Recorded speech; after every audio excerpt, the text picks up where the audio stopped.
Buenos días, ¿cómo les va? Hoy voy a hacer un breve comentario sobre un libro muy interesante que se llama El pueblo dónde está, que es de Editorial Prometeo y su director es Raúl Osvaldo Fratkin y aparece aquí como editor y también como escritor, junto con otros autores a los cuales voy a ir mencionando y mostrándoles sus fotos para que los vayan conociendo y puedan investigar sus obras. Bueno, Raúl Osvaldo Fratkin y El pueblo dónde está, contribuciones para una historia popular de la Revolución de Independencia en el Río de la Plata, en Buenos Aires. Esta es la tapa del libro, la editorial Prometeo, y dice, del polisémico vocablo pueblo se ha subrayado constantemente la dificultad de lograr un consenso acerca de su contenido, y más todavía de sus significados en contextos históricos variados. En cuanto a palabra clave del vocabulario político de la época de la independencia, ocupa sin lugar a dudas un lugar destacado en la larga lista de reivindicaciones que expresaron a lo largo del proceso de insurrección y emancipación.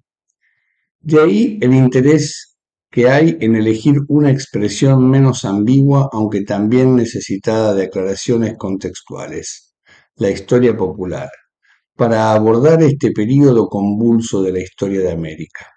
Tomar en cuenta a la gente del común, plebe, bajo pueblo, populacho, canalla y otros epítetos afines, y no sólo a la gente de razón o decente, tanto en el ámbito rural como en las ciudades, rescatar a los conglomerados sociales multifacéticos característicos del orden colonial, dicho de otra forma, del antiguo régimen y de sus estratos. Abre sin lugar a dudas una senda desconocida de la historiografía independentista y más todavía de las controvertidas historiografías patrias. El punto clave de la hipótesis formulada por los autores en este libro colectivo tiene que ver en efecto con el papel desempeñado por las categorías sociales populares en el proceso de independencia. Tanto sus modalidades como sus expectativas y manifestaciones diversas. El coordinador no deja de rechazar en este aspecto, y con sobrada razón, dos interpretaciones algo hegemónicas. La primera, de cuño elitista, se focaliza en la actuación de un líder y en la identificación de las masas que lo siguen casi a ciegas. Otra, fundada en una postura romanticista, tiende a postular una conciencia popular algo inmanente, consideración que orienta no pocas miradas historiográficas.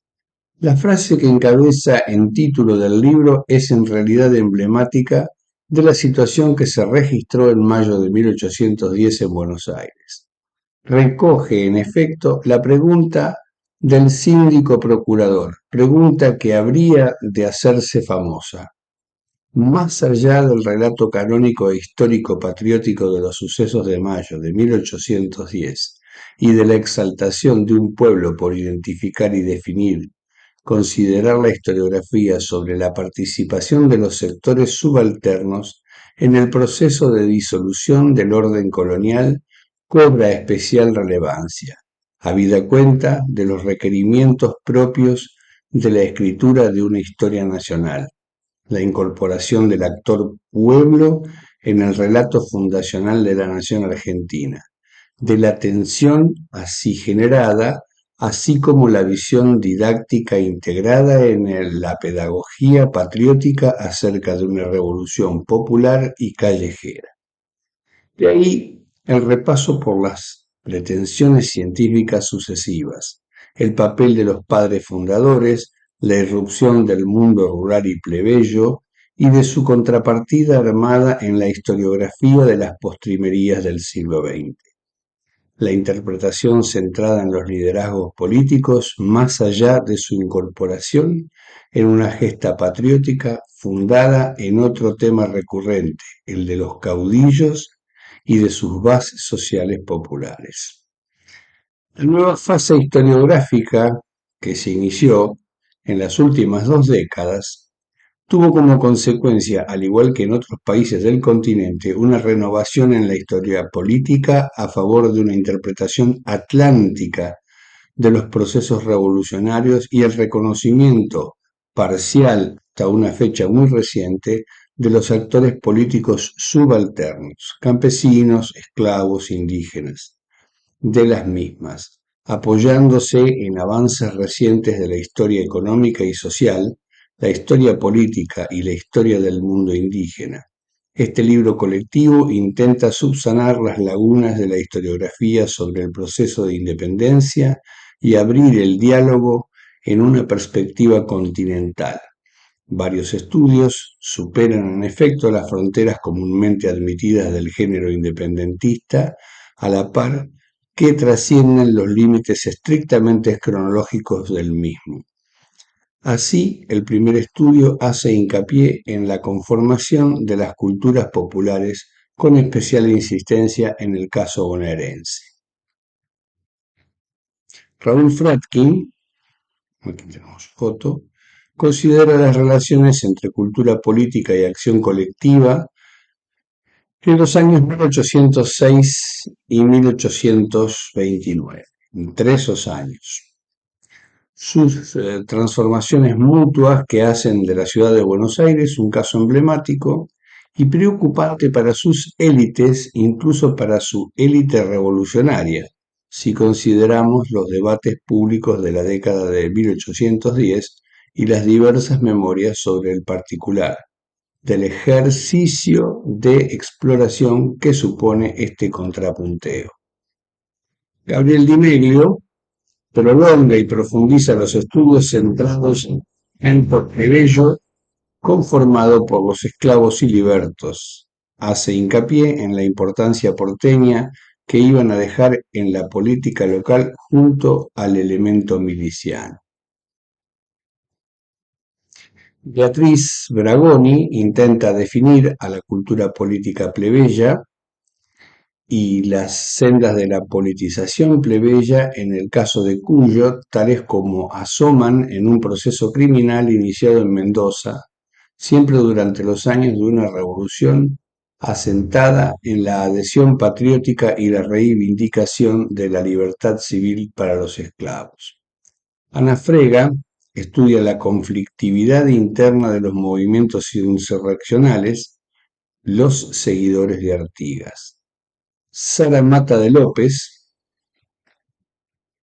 desarrolla la ubicación del espacio surandino dentro de la dinámica política del proceso altoperuano en su conjunto.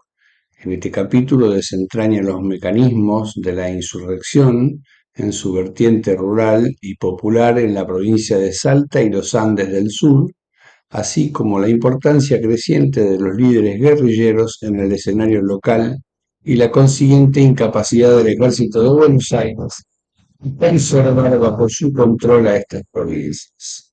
El libro finaliza con la reconstrucción del orden postrevolucionario e incluso la restauración del orden con los casos de Salta y Jujuy ubicados dentro del llamado sistema de Güemes. Gustavo Paz estudia los años 1822-1825, sistema mediante el cual se evidencia el dilema de las élites políticas urbanas ante una movilización popular convertida en un arma en manos del jefe militar y gobernador. Con las frustraciones o derrotas plebeyas o populares en lo militar o en lo político, se cierra esta obra colectiva, siendo la dinámica social de la Pampa otro interrogante respecto a la inclusión revolucionaria de sectores subalternos anteriormente reacios a su incorporación en el propio orden colonial, o sea, los indígenas de Pampa y Patagonia, estudiados por Silvia Rato a lo largo de un incipiente y novedoso proceso político y social. Tenemos a Silvia Rato.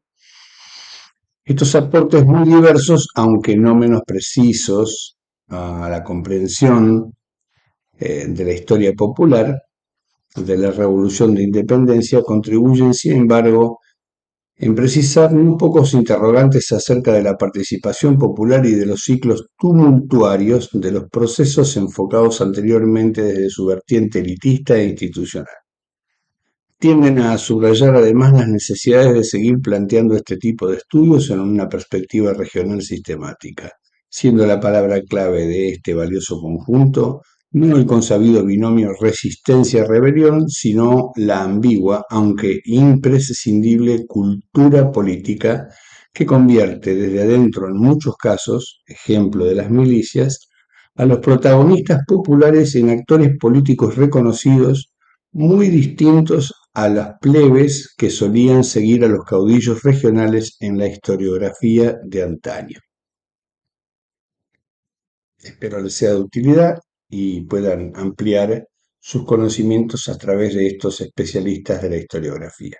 Muchas gracias.